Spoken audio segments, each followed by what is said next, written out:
division d'État iranienne qui affirme que des drones iraniens ont touché le porte-avions Abraham Lincoln.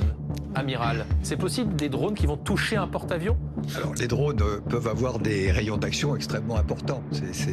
Aujourd'hui, on voit bien qu'ils peuvent effectivement faire presque 1000, 2000, 3000 km.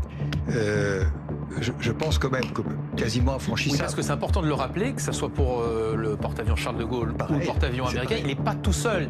Racontez-nous, rappelez-nous, il y a toute une escorte, c'est ça? C'est-à-dire il y a en gros 3 barrières pour pouvoir arriver à proximité d'un porte-avions entouré de ces bateaux. La première barrière, elle est fournie par les avions eux-mêmes, qui, catapultés, peuvent partir à 200, 300 nautiques et regarder le paysage et commencer à pouvoir agir si jamais effectivement il y a une menace qui vient là. La deuxième barrière, c'est les frégates qui sont autour du porte-avions.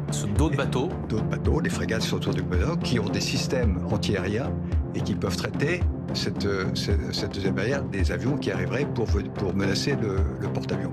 Et la troisième barrière, c'est le porte-avions lui-même, qui a des capacités d'autodéfense extrêmement importantes. Donc vous voyez, il faut traverser ces 3 barrières. Alors quand on parle d'un drone, bon, moi je veux bien, mais il faut que ce drone soit quand même particulièrement vif pour arriver à traverser ces 3 barrières, parce qu'il a dû être détecté, donc il n'y a pas eu trop de problèmes, je pense, pour pouvoir le neutraliser.